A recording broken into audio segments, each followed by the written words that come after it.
S ಆತ್ಮೀಯ ವಿದ್ಯಾರ್ಥಿಗಳೇ, ನಾವು ಈಗ discuss the role of curriculum in effective teaching and learning process ಎಂಬ ಅಂಶವನ್ನು ಕುರಿತಂತೆ ನಾವು ಚರ್ಚೆಯನ್ನು ಮಾಡೋಣ. ಇದರಲ್ಲಿ ಕೆಲವು ಅಂಶಗಳು ಕುರಿತು ಚರ್ಚೆಯನ್ನು ಮಾಡುವಂಥ ಅವಶ್ಯಕತೆ ಇರುತ್ತೆ. Discuss the role of curriculum in effective teaching and learning process. ಪರಿಣಾಮಕಾರಿಯಾದ ಬೋಧನಾ ಕಲಿಕಾ ಪ್ರಕ್ರಿಯೆಯಲ್ಲಿ ಪಠ್ಯಕ್ರಮದ ಪಾತ್ರವನ್ನು ವಿವರಿಸಿ ಎನ್ನುವಂಥ ಒಂದು ಪ್ರಶ್ನೆ. ಯಾಕೆ ಪಠ್ಯಕ್ರಮ ಅತಿ ಪ್ರಮುಖ ಆಗುತ್ತೆ?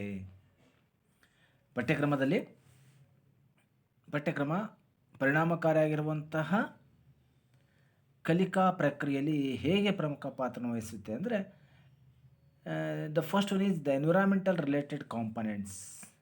It reveals the environmental related components. Second one is the language. Then third one is the physical components. And fourth one is the students' comprehension capacity. And fifth one is the teacher attitude. And sixth one is the medium of selection. And seventh one is content. This is all about the question number 8 in the B section. Discuss the role of curriculum in effective teaching learning process. ಪರಿಣಾಮಕಾರಿಯಾದ ಬೋಧನಾ ಕಲಿಕಾ ಪ್ರಕ್ರಿಯೆಯಲ್ಲಿ ಪಠ್ಯಕ್ರಮದ ಪಾತ್ರ ಏನು ಅಂದರೆ, ಪರಿಸರದ ಸಂಬಂಧಿಸಿದ ಅಂಶಗಳ ಬಗೆಗೆ ಒಳಗೊಂಡಿರುತ್ತೆ. ಅದು ಪಠ್ಯಕ್ರಮ ರಿವೀಲ್ ಮಾಡಬೇಕು, ಇವ್ಯಾಲ್ಯುವೇಟ್ ಮಾಡಬೇಕು. ಎರಡನೇದಾಗಿ ಭಾಷೆಯ ಬಗ್ಗೆ ರಿವೀಲ್ ಮಾಡಬೇಕು. ಮೂರನೇದಾಗಿ ದೈಹಿಕ ಘಟಕಾಂಶಗಳ ಬಗೆಗೆ ರಿವೀಲ್ ಮಾಡಬೇಕಾಗುತ್ತೆ ಅದು. ದೆನ್ ನಾಲ್ಕನೇದಾಗಿ ಸ್ಟೂಡೆಂಟ್ಸ್ ಕಾಂಪ್ರಹೆನ್ಷನ್ ಕೆಪಾಸಿಟಿ, ವಿದ್ಯಾರ್ಥಿಗಳ ಸಮಗ್ರ ಸಾಮರ್ಥ್ಯವನ್ನು ಕುರಿತು ಅದು ತಿಳಿಸುತ್ತಾ ಅನ್ನೋದ್ರ ಬಗ್ಗೆ ಅಧ್ಯಯನವನ್ನು ಅದು ಮಾಡಬೇಕಾಗುತ್ತೆ. ಹಾಗೆಯೇ ಐದನೇದಾಗಿ ಟೀಚರ್ ಅಟಿಟ್ಯೂಡ್, ಶಿಕ್ಷಕರ ಮನೋಭಾವನೆಯನ್ನು ಕುರಿತು ಕೂಡ ಚರ್ಚೆ ಅನ್ನೋದು ಮಾಡಬೇಕಾಗುತ್ತೆ. Okay, then what is information? List out the differences between information and skill ಅಂತ ಕೇಳಿದ್ದಾರೆ. ಮಾಹಿತಿ ಅಂದ್ರೇನು, ಕೌಶಲ್ಯ ಮತ್ತು ಮಾಹಿತಿ ಇವುಗಳ ನಡುವಿನ ವ್ಯತ್ಯಾಸಗಳನ್ನು ಪಟ್ಟಿ ಮಾಡಿ ಅಂತ ಕೇಳಿದ್ದಾರೆ. Yes, what is information? Okay, already you know that it is the answer to a question of some kind. It is also that from which data and knowledge can be derived, as data represents values attributed to parameters, and knowledge signifies understanding of real things or abstract concepts.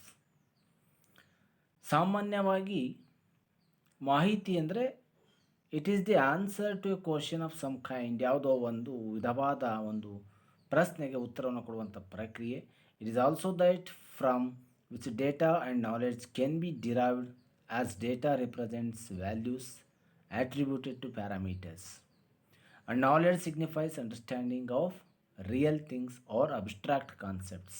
That is called as the knowledge, information. Okay, let's see what are the differences between the information and skill. Information is data that has undergone processing. ಮಾಹಿತಿ ಅನ್ನೋದು ಒಂದು ದತ್ತಾಂಶಗಳು. Skill involves the proficiencies developed through training. ತರಬೇತಿಯ ಮೂಲಕ ಬೆಳೆಸಿಕೊಳ್ಳಬಹುದಂತಹ ಮಾಹಿತಿಗಳು ಅಂತ ನಾವು ಅದನ್ನು ಕರೆಯುವಂಥ ಪ್ರಯತ್ನ ಮಾಡ್ತೇವೆ. ಆ ದೃಷ್ಟಿಯಲ್ಲಿ ಕೂಡ ಆ ಅಂಶಗಳೆಲ್ಲ ಪ್ರಯತ್ನಕ್ಕೆ ಸಾಧ್ಯತೆ ಆಗುತ್ತೆ. Then information has limited intrinsic meaning. ಮಾಹಿತಿ ಕೇವಲ ಒಂದು ಆಂತರಿಕ ಅರ್ಥವನ್ನು ಕೊಡುವಂಥ ಪ್ರಯತ್ನವನ್ನು ಅದು ಮಾಡುತ್ತೆ. It is the ability to do skill. ಕೌಶಲ್ಯವಂದರೆ ಒಂದು ಮಾಡುವ ಸಾಮರ್ಥ್ಯವನ್ನು ಬೆಳೆಸುವಂಥ ಪ್ರಯತ್ನ ಮಾಡುತ್ತೆ. Information is explicit, visible to all. ಮಾಹಿತಿ ಎಲ್ಲರಿಗೂ ಕಾಣುತ್ತೆ, ಎಲ್ಲರಿಗೂ ಗೊತ್ತಾಗುತ್ತೆ, ಎಲ್ಲರೂ ಅದನ್ನು ನೋಡ್ಬೋದು. But skill it involves the knowing how aspect. ವಿಷಯವನ್ನು ಹೇಗೆ ತಿಳ್ಕೊಳ್ಬೇಕು ಅನ್ನೋದ್ರ ಬಗ್ಗೆ ಇರುವಂಥ ಒಂದು ಮಾಹಿತಿ. ಆ ದೃಷ್ಟಿಯಲ್ಲಿ ಅದನ್ನು ಪ್ರಚಾರ ಮಾಡೋರು ಕೂಡ ಇರ್ತಾರೆ. ದೆನ್ ಇನ್ಫಾರ್ಮೇಷನ್ ಇಸ್ ಸ್ಟ್ಯಾಟಿಕ್ ಅಲ್ವಾ, ಒಂದು ಸ್ಥಿರವಾಗಿರುತ್ತೆ ಮಾಹಿತಿ. ಬಟ್ ಸ್ಕಿಲ್ ಈಸ್ ಪ್ರಾಕ್ಟಿಕಲ್, ಒಂದು ಪ್ರಾಯೋಗಿಕವಾದದ್ದು. Information is what see by all. ನಾವೆಲ್ಲ ಏನು ನೋಡ್ತೀವಲ್ಲ ಅದೆಲ್ಲವೂ ಕೂಡ ಮಾಹಿತಿ. But skill is based on imitation and training. ತರಬೇತಿಯಿಂದ ಮಾತ್ರ ಬರುವಂಥದ್ದು ಸ್ಕಿಲ್ಲು, ಅನುಕರಣೆಯಿಂದ ಮಾತ್ರ ಸಿಗುವಂಥದ್ದು. Information is like raw material, ಒಂದು ಕಚ್ಚಾ ಸಾಮಗ್ರಿ ಇದ್ದಂತೆ. Skill is acquisition of procession and articulation. ಅದು ಭೌತಿಕವಾಗಿರುವಂಥದ್ದು, ಕಚ್ಚಾ ಸಾಮಗ್ರಿ ಆಗಿರುವಂಥದ್ದು. It is the independent of individual but skill through the transfer of the knowledge. ಒಂದೊಂದು ವಿಷಯಲ್ಲೂ ಕೂಡ ಒಂದೊಂದು ರೀತಿ ಚರ್ಚೆಯನ್ನು ಮಾಡಲಿಕ್ಕೆ ಸಾಧ್ಯತೆ ಆಗುತ್ತೆ. ಆ ದೃಷ್ಟಿಯಲ್ಲಿ ಪ್ರಯತ್ನವನ್ನು ಇಲ್ಲಿ ಮಾಡಬೇಕು ಅನ್ನೋದು ಬಹುಮುಖ್ಯವಾಗಿರುವಂಥ ಕೆಲವು ಅಂಶಗಳನ್ನು ನಾವೆಲ್ಲರೂ ಕೂಡ ಚರ್ಚೆ ಮಾಡುವಂಥ ಪ್ರಯತ್ನವನ್ನು ಮಾಡೋಣ. Okay, in the B section that is the last question. Explain the steps of critical analysis of text book ಅಂತ ಒಂದು ಕ್ವಶನ್ ಇದೆ. ಪಠ್ಯಪುಸ್ತಕದ ವಿಮರ್ಶಾತ್ಮಕ ವಿಶ್ಲೇಷಣೆ ಹಂತಗಳನ್ನು ವಿವರಿಸಿ ಅನ್ನೋದು ಒಂದು ಮುಖ್ಯವಾದಂಥ ಒಂದು ವಿಷಯ ವಸ್ತು. ಆ ಅಡಿಯಲ್ಲಿ ಅದನ್ನು ಚರ್ಚೆ ಮಾಡುವಂಥ ಪ್ರಯತ್ನವನ್ನು ನಾವು ಮಾಡಬೇಕಾಗುತ್ತೆ. Okay, here first we have to explain about the text book, the meaning of the text book and also the main objectives of the text, a critical analysis of the textbook. Critical analysis means we have to review the text critically. We have to review the textbook critically regarding to the objectives, principles, and also other criteria regarding to the textbook analysis. That is the main format. Here we have to consider the goal of course, general content of the textbook, quality of practical material, practice material, sequencing, vocabulary, language skills, background of the students, approach, and according to the accompanying the materials. These are the main basic concepts of the criteria for the textbook analysis. ಪಠ್ಯಪುಸ್ತಕದ ವಿಮರ್ಶಾತ್ಮಕ ವಿಶ್ಲೇಷಣೆ ಹಂತಗಳನ್ನು ವಿವರಿಸಿ ಅಂತ ಅಂದಾಗ ಸಾಮಾನ್ಯವಾಗಿ ಕೆಲವೊಂದು ರೀತಿಯಲ್ಲಿ ಹೇಳ್ತಾರೆ. ಶಿಕ್ಷಣದ ಗುರಿ ಮತ್ತು ಉದ್ದೇಶಗಳು ಅಂತ ಹೇಳ್ತೀವಿ, ಸಾಮಾನ್ಯ ವಿಷಯ ಅಂತ ಹೇಳ್ತೀವಿ, ಮತ್ತು quality of the practice material, ಪಠ್ಯಪುಸ್ತಕದ ಒಂದು ಗುಣಾತ್ಮಕ ವಿಷಯ ಅಂತ ಹೇಳ್ತೀವಿ. ಸೀಕ್ವೆನ್ಸಿಂಗ್ ಏನೆಂದು ಆರ್ಡ್ರಲ್ಲಿ ಇದೆಯಾ ಅನ್ನೋದು ಕೂಡ ಒಂದು. ವೊಕ್ಯಾಬುಲರಿ ಶಬ್ದ ಭಂಡಾರ, ಲ್ಯಾಂಗ್ವೇಜ್ ಸ್ಕಿಲ್ಸ್ ಭಾಷಾ ಕೌಶಲವನ್ನು ಬೆಳೆಸುತ್ತಾ ಅನ್ನೋ ದೃಷ್ಟಿಯಲ್ಲಿ ಕೂಡ ಹೇಳ್ತೀವಿ. Background of the student, approach ಕ್ರಮಗಳು. Okay, these are all coming under once again the external criticism and internal criticism of the text book. ಇವೆಲ್ಲವೂ ಕೂಡ ಮತ್ತೇನಾಗುತ್ತೆ, ಬಾಹ್ಯ ವಿವರಣೆ ಮತ್ತು ಆಂತರಿಕ ವಿವರಣೆ ಅನ್ನುವಂಥ ಕಾನ್ಸೆಪ್ಟ್ಗಳಲ್ಲಿ ಅದನ್ನು ಎಕ್ಸ್ಪ್ಲೇನ್ ಮಾಡುವಂಥ ಪ್ರಯತ್ನವನ್ನು ಮಾಡ್ತಾರೆ. ಆ ದೃಷ್ಟಿಯಲ್ಲೂ ಕೂಡ ನಾವು ಚರ್ಚೆಯನ್ನು ಮಾಡಬಹುದು. ಪಠ್ಯಪುಸ್ತಕದ ಬಾಹ್ಯ ವಿಮರ್ಶೆ ಮತ್ತು ಪಠ್ಯಪುಸ್ತಕದ ಆಂತರಿಕ ವಿಮರ್ಶೆ ಅಂತೇಳಿ. ಬಾಹ್ಯ ವಿಮರ್ಶೆಯಲ್ಲಿ ಪಠ್ಯಪುಸ್ತಕದ ಗಾತ್ರ, ಆಕಾರ, ಬೆಲೆ, ಮುಖಪುಟದ ವಿನ್ಯಾಸಗಳು ಮತ್ತು ಮುಖಪುಟದ ಬರವಣಿಗೆಗಳು ಇತ್ಯಾದಿಯಾಗಿ ಕಂಡುಬರುತ್ತೆ. ಹಾಗೆಯೇ ಆಂತರಿಕ ವಿನ್ಯಾಸದಲ್ಲಿ ಇಂಟ್ರೆನ್ಸಿಕ್ ಕ್ರಿಟಿಸಿಸಮಲ್ಲಿ, ಇಂಟರ್ನಲ್ ಕ್ರಿಟಿಸಿಸಮಲ್ಲಿ ಪಠ್ಯಪುಸ್ತಕದಲ್ಲಿರುವಂತಹ ಭಾಷೆ, ಬಳಸಿರುವ ಭಾಷೆ, ಬರಹಗಳು ಮತ್ತು ಪಠ್ಯಪುಸ್ತಕದಲ್ಲೊಳಗಿರುವಂತಹ ಚಿತ್ರಗಳು ಇವೆಲ್ಲವನ್ನು ಕೂಡ ಒಳಗೊಂಡಂತೆ ನಾವು ಗಮನವಹಿಸುವಂಥ ಪ್ರಯತ್ನವನ್ನು ಕೂಡ ಇಲ್ಲಿ ಮಾಡ್ಬೋದು. ಎಸ್, ನಾವು we shall move towards on another important concept section, that is the section C. In that we have to discuss about the important concept like textbook, whether it is the good or bad, whether it is the good thing or bad thing. Okay, in this we have to discuss the concepts. Okay, here these are all some of the major questions regarding to section C. In that ಕೆಳಗಿನ ಯಾವುದಾದ್ರೂ 5 ಪ್ರಶ್ನೆಗಳಿಗೆ ಅರ್ಧ ಪುಟದಷ್ಟು ಉತ್ತರಿಸಿ ಅಂತ ಇದೆ. ಆ ಉತ್ತರಗಳು ಅದೇ ಥರನೇ ಅಲ್ಲಿ ಇರಬೇಕಾಗುತ್ತೆ. ಮೊದಲನೇದಾಗಿ differences between truth and belief ಅಂತ ಇದೆ. ನಂಬಿಕೆ ಮತ್ತು ಸತ್ಯದ ನಡುವಿನ ವ್ಯತ್ಯಾಸ ಅಂತ ಇದೆ. ಆ ಥರನೇ ಬರೀಬೇಕು. ಟ್ರುತ್ ಅನ್ನೋದೊಂದು ಕಾಲಮಲ್ಲಿ ಬರೀಬೇಕು, ಹಾಗೆ ನಂಬಿಕೆ ಅನ್ನೋದು ಕೂಡ ಒಂದು ಕಾಲಮಲ್ಲಿ ಬರೀಬೇಕು. ಮೊದಲನೇಗೆ ಟ್ರುತ್ ಅಂದರೆ ಸತ್ಯ ಅಂದರೆ ರ್ಯಾಷನಲ್ ರೀಸನಿಂಗ್. ಇದು it is universal, objective oriented, concrete based factor and universal opinion formed by evidence and depends on the factual evidence. ಸತ್ಯ ಅಂದಾಗ ಏನಾಗುತ್ತೆ, ಸಾಮಾನ್ಯವಾಗಿ ಒಂದು ಸಾರ್ವತ್ರಿಕ ವಿದ್ಯಮಾನ ಇದು ಅಲ್ವಾ. ಹಾಗಾಗಿ ಸತ್ಯದ ಆಧಾರದ ಮೇಲೆ ಇರುವಂಥದ್ದು ಮತ್ತು ತಾರ್ಕಿಕ ವಿವೇಚನೆ ಇರುವಂಥದ್ದು, ಸಾರ್ವತ್ರಿಕವಾದದ್ದು, ಜೊತೆಗೆ ವಸ್ತುನಿಷ್ಠವಾದದ್ದು ಸತ್ಯ. ಮೂರ್ತ ರೂಪದ ಮೇಲೆ ಆಧಾರಿತವಾಗಿರುತ್ತದೆ. ಹಾಗೆಯೇ ಯೂನಿವರ್ಸಲ್ ಒಪಿನಿಯನ್, ಸಾರ್ವತ್ರಿಕ ಒಪ್ಪಿಗೆ ಕೂಡ ಇರುತ್ತೆ. Formed by evidences, then depends on the factual evidences, ಸತ್ಯದ ಘಟನೆಗಳ ಆಧಾರದ ಮೇಲೆ ನಿಂತಿರುವಂಥದ್ದು. Belief, indoctrinate and forcing acceptance, ಏನೋ ಒತ್ತಾಯಪೂರ್ವಕವಾಗಿ ನಂಬುತ್ತಾರೆ, ಕೆಲವರು ನಂಬಿರ್ತಾರೆ, ಜೊತೆಗೆ ಕೆಲವು ಫೋರ್ಸ್ಫುಲಿ ಒಪ್ಪಬಹುದಾದಂಥ ವಿಷಯಗಳು ಕೂಡ ಇದರಲ್ಲಿ ಇರುತ್ತೆ. ಆ ದೃಷ್ಟಿಯಿಂದ ಕೂಡ ನಾವು ಇದನ್ನು ಹೇಳುವಂಥ ಪ್ರಯತ್ನವನ್ನು ಕೂಡ ಇಲ್ಲಿ ಮಾಡ್ಬೋದು. ಆ ದೃಷ್ಟಿಗೂ ಕೂಡ ಇದನ್ನು ಆ ದೃಷ್ಟಿನೇ ನಾವು ಬಳಕೆಯನ್ನು ಮಾಡ್ಕೊಳ್ತೀವಿ. ಇನ್ನು ಸಬ್ಜೆಕ್ಟಿವ್, ಇದು ವಿಷಯ ಆಧಾರಿತವಾಗಿರುತ್ತೆ. ಕೆಲವೊಮ್ಮೆ ಪಾಸಿಟಿವ್ ಇಮ್ಯಾಜಿನೇಟಿವ್ ಫ್ಯಾಕ್ಟರ್ಸ್, ಸಾಮಾನ್ಯವಾಗಿ ಇವೆಲ್ಲ ಪಾಸಿಟಿವ್ ಆಗಿರುವಂಥ ಅಂಶಗಳು. ಕಾಂಟೆಕ್ಸ್ಚುಯಲ್ ಒಪಿನಿಯನ್, ಸಂದರ್ಭಾನುಸಾರ ಬರಬಹುದಾದಂಥ ಒಪ್ಪಿಗೆಗಳು. ಬಿಲೀಫ್, ಎವಿಡೆನ್ಸ್ ನಾಟ್ ರಿಕ್ವೈರ್ಡ್, ಇದಕ್ಕೆ ಸಾಕ್ಷಿಗಳು ಬೇಕಾಗಿಲ್ಲ, ನಂಬಿಕೆ ಅಷ್ಟೇ ಮುಖ್ಯ ಆಗಿರುತ್ತೆ. Then depends on values accepted, ಮೌಲ್ಯಗಳು ಎಲ್ಲವೂ ಕೂಡ ಮೌಲ್ಯ ಏನಾಗುತ್ತೆ ಅಂದರೆ ಮೌಲ್ಯಗಳ ಆಧಾರದ ಮೇಲೆ ಇದೆಲ್ಲವೂ ಕೂಡ ಡಿಪೆಂಡ್ಸ್ ಆಗಿರೋದನ್ನು ಕೂಡ ನಾವಿಲ್ಲಿ ನೋಡಲಿಕ್ಕೆ ಸಾಧ್ಯತೆ ಇದೆ. Yes, this is all about the concept regarding to the differences between the truth and belief. Then conventional school activities and multiculturalism ಅಂತ ಇದೆ ಈ ಕ್ವಶನ್. ಸಾಮಾನ್ಯವಾಗಿ ಇದು ಬಹಳ ಮುಖ್ಯ ಆಗಿರುವಂಥದ್ದು.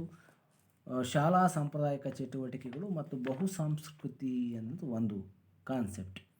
Here multicultural education has a host of other gains and goals to be met. Multicultural education has a host of other gains of culture, other goals to be host. ಸಾಮಾನ್ಯವಾಗಿ ಯಾವುದೇ ಕಾರಕವಾಗಿರುವಂಥ ಅಂಶಗಳನ್ನು ನಾವು ಬದಲಾವಣೆ ಆಗಲಿಕ್ಕೆ ಸಾಧ್ಯತೆ ಇಲ್ಲ ಅನ್ನೋ ದೃಷ್ಟಿಯಲ್ಲಿ ಕೂಡ ತರಲಿಕ್ಕೆ ಸಾಧ್ಯತೆ ಇದೆ. ಹಾಗಾದರೆ what are the daily activities in the school? Promote Civic good, right and historical record, increase the self steam of non main stream students, increase the diversified student exposure, preserve the minority group culture, and foster children's autonomy, promote social justice and equity, then enable students to success the economically in an integrated position, education into the classroom, get to know your students, build relationships and learn about the background and cultures, use art as a starting point in discussion of the cultural and racial issues, then have a students create collective classroom. Regarding to these concepts, we have to organize some historical concepts, historical events in the classroom. That is also the main important role of the teacher. That's why we have to collect, we have to gather the number of students, the various number of the students in the class room. ಬೇರೆ ಬೇರೆ ವಿದ್ಯಾರ್ಥಿಗಳನ್ನು, ಬೇರೆ ಧರ್ಮದ ವಿದ್ಯಾರ್ಥಿಗಳನ್ನು ಶಾಲೆಯಲ್ಲಿ ಒಂದೆಡೆ ಸೇರಿಸುವಂಥ ಪ್ರಯತ್ನ, ಅವರೆಲ್ಲರಿಗೂ ಕೂಡ ಒಂದೇ ರೀತಿಯ ಪ್ರಯತ್ನಗಳನ್ನು, ಬೋಧನೆಯನ್ನು, ಸಂಸ್ಕೃತಿಯನ್ನು ನೋಡುವಂಥದ್ದು, ಬೇರೆ ಬೇರೆ ಧರ್ಮದವರಿಗೆ ಬೆಲೆ ಕೊಡುವಂಥದ್ದು, ಬೇರೆ ಬೇರೆ ಭಾಷೆಗಳನ್ನು ಪರಿಚಯ ಮಾಡಿಕೊಂಡು ಹೇಳುವಂಥದ್ದು, ಬೇರೆಯ ಸಂಸ್ಕೃತಿಗಳನ್ನು ಗೌರವಿಸುವಂಥದ್ದು, ಬೇರೆ ವಿದ್ಯಾರ್ಥಿಗಳ ಉಡುಗೆ, ಆಹಾರ ಮುಂತಾದ ಅಂಶಗಳನ್ನು ಅನುಕರಣೆ ಮಾಡುವಂಥ ಪ್ರಯತ್ನ ಮಲ್ಟಿ ಕಲ್ಚರಲಿಸಮಲ್ಲಿ ಬರುವಂಥ ಕೆಲವು ಕಾನ್ಸೆಪ್ಟ್ಗಳು. This is all about the question number 12. Then question number 13, role of curriculum in development of discipline ಅಂತ ಇದೆ. ಅಂದರೆ ವಿದ್ಯಾರ್ಥಿಗಳಲ್ಲಿ ಶಿಸ್ತನ್ನು ಬೆಳೆಸುವಲ್ಲಿ ಪಠ್ಯಕ್ರಮದ ಪಾತ್ರ. Role of curriculum in development of the discipline. Yes, the role of the curriculum is to develop the scientific attitude among the students, moral values among the students, social values among the students, constitutional values among the students, democratic values among the students, individual value among the students, and the social value among the students, and intellectual honesty among the students. These are all the main important role of the curriculum and development of the discipline. ವಿದ್ಯಾರ್ಥಿಗಳಲ್ಲಿ ಶಿಸ್ತನ್ನು ಬೆಳೆಸಬೇಕಾದರೆ ಶಿಸ್ತನ್ನು ಬೆಳೆಸುವಲ್ಲಿ ಪಠ್ಯಕ್ರಮ ಈ ಪ್ರಮುಖ ಪಾತ್ರ ವಹಿಸುತ್ತೆ. ಸಾಮಾಜಿಕ ಮೌಲ್ಯಗಳನ್ನು ಬೆಳೆಸುವಲ್ಲಿ, ವೈಜ್ಞಾನಿಕ ಮನೋಭಾವನೆಗಳನ್ನು ಬೆಳೆಸುವಲ್ಲಿ, ನೈತಿಕ ಮೌಲ್ಯಗಳನ್ನು ಬೆಳೆಸುವಲ್ಲಿ, ಸಾಮಾಜಿಕ ಮೌಲ್ಯಗಳನ್ನು ಬೆಳೆಸುವಲ್ಲಿ, ಸಾಂವಿಧಾನಿಕ ಮೌಲ್ಯಗಳನ್ನು ಬೆಳೆಸುವಲ್ಲಿ ಹಾಗೂ ಪ್ರಜಾಸತ್ತಾತ್ಮಕ ಮೌಲ್ಯಗಳನ್ನು ಬೆಳೆಸುವಲ್ಲಿ ಇದು ಬಹಳಷ್ಟು ಪ್ರಮುಖವಾದ ಪಾತ್ರವನ್ನು ವಹಿಸಿಕೊಂಡು ಬಂದಿರೋದನ್ನು ನಾವು ಕಾಣ್ತೇವೆ. ಆ ದೃಷ್ಟಿಯಲ್ಲಿ ಇವತ್ತು ವಿದ್ಯಾರ್ಥಿಗಳಲ್ಲಿ ಶಿಸ್ತನ್ನು ಬೆಳೆಸುವಲ್ಲಿ ಪಠ್ಯಕ್ರಮ ಪ್ರಮುಖ ಪಾತ್ರವನ್ನು ವಹಿಸುತ್ತೆ. Then question number 14, importance of dialogue in education according to Plato. ಶಿಕ್ಷಣದಲ್ಲಿ ಪ್ಲೇಟೋರವರ ಸಂಭಾಷಣೆಯ ಪರಿಕಲ್ಪನೆಯ ಪ್ರಾಮುಖ್ಯತೆ ಅಂತ ಒಂದು ಕ್ವಶನನ್ನು ಕೊಟ್ಟಿದ್ದಾರೆ. ಹೇಗೆ ಶಿಕ್ಷಣದಲ್ಲಿ ಪ್ಲೇಟೋರವರು ಸಂಭಾಷಣೆಯ ಮುಖೇನ ಶಿಕ್ಷಣವನ್ನು ಕಲಿಸಬೇಕು ಅನ್ನೋದು ಅವರ ಉದ್ದೇಶ ಆಗಿರುತ್ತೆ ಅನ್ನೋ ದೃಷ್ಟಿಯಲ್ಲಿ ನಾವು ಅದನ್ನು ಚರ್ಚೆ ಮಾಡುವಂಥ ಪ್ರಯತ್ನವನ್ನು ಈಗ ಮಾಡೋಣ. Here Plato education is the capacity to feel pleasure and pain at the right moment. Plato, who was the earliest, most important Greek philosopher and educational thinker, Plato thinks education for a society and a stress on education. That's why he give more importance to the dialogue process. That's why his organization and curriculum regarding to only the military training, elementary school and higher education. It was the very relevant to that one. So that here this he was the main leader of the dialogue theory. The importance of dialogue according to him, to develop the leader among the future rulers, to develop the hard and competent worker, to produce the leaders military skill among the warriors, then to produce future civil servants of the state. That is the main important of the dialogue. ಸಾಮಾನ್ಯವಾಗಿ ಸಂಭಾಷಣೆ ಪ್ಲೇಟೋರವರು ತರ್ತಾರೆ. ಸಂಭಾಷಣೆ ಬಹಳ ಮುಖ್ಯವಾಗಿರುವಂಥ ಬಹುಮುಖ ಆಯಾಮವನ್ನು ಬೆಳೆಸುವಂಥ ಒಂದು ವಿಧಾನವಾಗಿರುತ್ತೆ. ಹಾಗಾಗಿ ಅವರು ಶಾಲೆಯಲ್ಲಿ, ಅವರ ಸಂಸ್ಥೆಯಲ್ಲಿ ಅಥವಾ ಪಠ್ಯಕ್ರಮದಲ್ಲಿ ಮಿಲಿಟರಿ ಟ್ರೈನಿಂಗಿಗೆ ಹೆಚ್ಚಿನ ಅವಕಾಶವನ್ನು ನಾವು ಕೊಟ್ಟಿರೋದನ್ನು ಅಧ್ಯಯನ ಮಾಡ್ತೀವಿ. ಇವತ್ತು ಕೂಡ ಗ್ರೀಸ್ನಲ್ಲಿ ಆ ಒಂದು ಅಂಶಗಳೇ ಮುಂದುವರಿತಾ ಬಂದಿದೆ. ಹಾಗಾದರೆ ಈ ಡೈಲಾಗ್ನ ಪ್ರಾಮುಖ್ಯತೆ ಏನು, ಸಂಭಾಷಣೆಯ ಪ್ರಾಮುಖ್ಯತೆ ಏನು ಅಂದರೆ, ಸಾಮಾನ್ಯವಾಗಿ ಒಂದು ಹಾರ್ಡ್ ಕಾಂಪಿಟೆಂಟ್ ವರ್ಕರನ್ನು ಬೆಳೆಸುವಂಥ ಮನೋಭಾವನೆ ಡೈಲಾಗಿಗೆ ಇರುತ್ತೆ. ಹಾರ್ಡ್ ವರ್ಕರ್ ಸಿಗ್ತಾರೆ ನಮಗೆ ಅನ್ನೋ ದೃಷ್ಟಿಯಲ್ಲಿ ಇದೆ. ದೆನ್ ಮಿಲಿಟರಿ ಲೀಡರ್ ಬೇಕಲ್ಲ, ಮಿಲಿಟರಿ ನಾಯಕರು ಬೇಕಲ್ಲ, ಆ ದೃಷ್ಟಿಯಲ್ಲಿ ಅದನ್ನು ಬೆಳೆಸುವಂಥ ಪ್ರಯತ್ನವನ್ನು ಮಾಡ್ತಾರೆ. ದೆನ್ ವ್ಯಾರಿಯರ್ಸ್, ಯೋಧರನ್ನು ತಯಾರು ಮಾಡುವಲ್ಲಿ ಕೂಡ ಇದು ಪ್ರಯತ್ನವನ್ನು ಪಡುತ್ತೆ. Then to produce the future servants of the state, ಅದು ಕೂಡ ಮುಖ್ಯ ಆಗಿರುತ್ತೆ. These are all some of the importance of the dialogue. Then teacher as a social reformer, ಸಮಾಜ ಸುಧಾರಕನಾಗಿ ಶಿಕ್ಷಕ. ಯಾಕೆ ಸಮಾಜ ಸುಧಾರಕ ಶಿಕ್ಷಕ ಅಂತ ಭಾವಿಸ್ತಾರೆ ಅಂದರೆ, the role of the teacher is he develop a love for children, deal with the sympathetically in the society, develop sense of dedication for his profession, must work wholeheartedly. ಸಾಮಾನ್ಯವಾಗಿ ಆ ದೃಷ್ಟಿಯಲ್ಲಿ ಕೂಡ ಪ್ರಯತ್ನವನ್ನು ಬೆಳೆಸಲಿಕ್ಕೆ ಸಾಧ್ಯತೆ ಆಗುತ್ತೆ. ಆ ಕಾರಣಕ್ಕಾಗಿ ನಾವು ಅದನ್ನು ಆ ದೃಷ್ಟಿಯಲ್ಲೇ ಬೆಳೆಸಬೇಕು. ಹೋಲ್ ಹಾರ್ಟೆಡಾಗಿ ಆ ಮಗುವಿನ ಮಾನಸಿಕ ಸ್ಥಿತಿಜತೆಯನ್ನು ಬೆಳೆಸುವಂಥ ಪ್ರಯತ್ನವನ್ನು ಕೂಡ ಅಲ್ಲಿ ಮಾಡಬೇಕಾಗುತ್ತೆ. ಆ ದೃಷ್ಟಿ ಕೂಡ ಅವತ್ತು ಆ ವ್ಯಕ್ತಿಗೆ ಇರುತ್ತೆ. Then develop his own personality, ಮಗುವಿನ ಸ್ವಾತಂತ್ರ್ಯತೆಯನ್ನು ಸಂಬಂಧಪಟ್ಟಂತೆ ಬೆಳೆಸುವಂಥ ಪ್ರಯತ್ನ ಇದೆಯಲ್ಲ, ಅದು ಭಾಳಷ್ಟು ಮುಖ್ಯವಾದದ್ದು. ಸ್ವಂತ ಅಭಿವೃದ್ಧಿಯಲ್ಲಿ ಮಗು ಬೆಳವಣಿಗೆ ಹೊಂದಬೇಕು ಅನ್ನುವಂಥ ದೃಷ್ಟಿಯಲ್ಲಿ ಈ ಪ್ಲೇಟೋರವರು ಹೇಳುವಂಥ ಮಾತುಗಳನ್ನು ಕೂಡ ನಾವು ನೋಡ್ತೇವೆ. Then should develop sociality, then must take the interest in the society he lives in, should develop leadership quality, ನಾಯಕತ್ವದ ಗುಣಗಳು ಬೇಕಲ್ಲ ಸೊಸೈಟಿಗೆ, ಆ ದೃಷ್ಟಿ ಅವೆಲ್ಲ ಗುಣಗಳು ಕೂಡ ಬಹಳ ಮುಖ್ಯವಾದ ಪಾತ್ರವನ್ನು ವಹಿಸುತ್ತೆ ಅಂತೇಳಿ ನಾವು ಭಾವಿಸ್ಬೋದು. Then 16th the curriculum and evaluation, ಪಠ್ಯಕ್ರಮ ಮತ್ತು ಮೌಲ್ಯಮಾಪನ. It is the big concept, but here we have to take only the few points regarding to the evaluation. In that, the validity of the objectives, selection of content, learning activities, and teaching learning materials. The validity of the objectives or content, ಅವುಗಳನ್ನು ಮೌಲ್ಯಮಾಪನ ಮಾಡಬೇಕು ನಾವು. ಕಂಟೆಂಟನ್ನು ಕೊಟ್ಟಿರುವಂಥ content validity ಯಾವಾಗಿದೆ, ಈ ವರ್ಷಕ್ಕೆ ಅಷ್ಟೇ ಇದೆಯಾ, ಮುಂದಕ್ಕೆ ಬರುತ್ತಾ ಅನ್ನೋದು ಕೂಡ ಮೌಲ್ಯಮಾಪನವನ್ನು ಇಲ್ಲಿ ಮಾಡಬೇಕಾಗುತ್ತೆ. Selection of the content is also very very important. ಕರಿಕ್ಯುಲಮಿಗೆ ನಾವೇನು ಕಂಟೆಂಟ್ ತೊಗೊಳ್ತೀವಲ್ವ ಅದನ್ನು ಕೂಡ ಇವ್ಯಾಲ್ಯುಯೇಷನ್ ಮಾಡುವಂಥ ಪ್ರಯತ್ನ. Learning activities whether it is mentioned or not, suppose if what are the activities should be introduced in the section in the initially stage and developmental stage, and what are in the culminal stage. These are the main steps taken by the teacher. Then teaching learning materials, we have to evaluate teaching learning materials also.